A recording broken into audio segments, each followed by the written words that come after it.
Welcome everyone. Now we are going to learn about the direction of the induced EMF. So for example, we here have two magnets. Here you have north and here you have south. You can make I don't know, natural magnets, or you can make them you can make them or electromagnets or artificial magnets, as I say. As now here you have a conductor. I am a bad painter, so here you have a conducting rod. Okay, and now the thumb here shows you the direction of the movement of the conductor. So it goes in this direction. The conductor goes in this direction. And here you have the magnetic induction goes from the north to the south, and the magnetic induction goes into the palm of your hand. So if a conductor goes in this direction and the magnetic field lines, this magnetic induction, come into your palm, then the direction, then these other fingers, as you can see, are going to show you the direction of the induced EMF. So that that's right hand rule, and I can show you some other situation. Here you have north, here you have south, and there you have conductor. So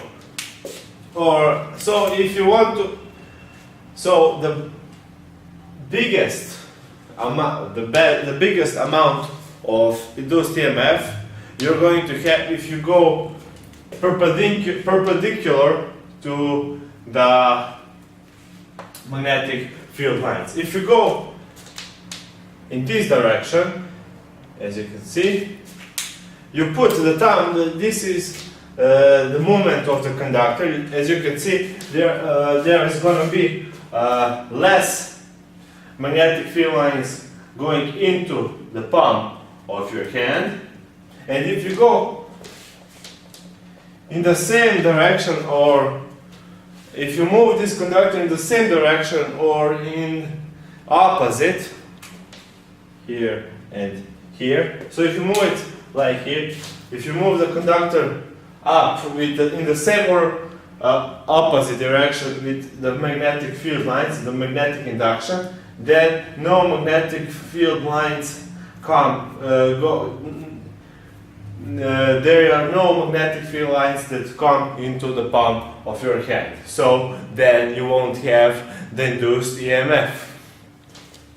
So we learned about E is equal to B times L times V, where B is the magnetic induction, the L is the length of the conductor that is in the magnetic field, and the V is velocity of this conductor. But as you can see here, when you go perpendicular to the magnetic field lines, you'll get the strongest amount of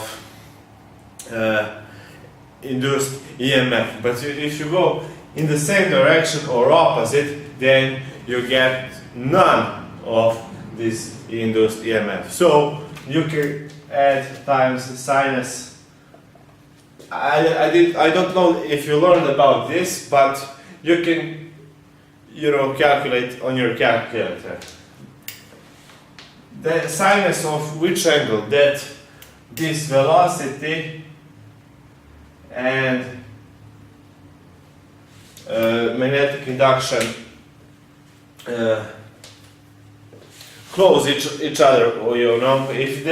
If you have 90 degrees, sinus of 90 degrees is 1, and then you will have the strongest amount of current. If they go in the same direction, if you have velocity going, if you move it with if you move the conductor in the direction of the magnetic field, then you will have sinus of 0 degrees, and then you will have here 0. So this is the best formula that you can know, but I just wanted to know to tell you, if you go perpendicular to the magnetic field lines, that you will have the strongest magnetic, then you have the strongest EMF. If you go in the same direction of the magnetic field lines, you won't have any induced EMF. This is very important for generators or motors. Thank you for watching, and see you in my next lecture.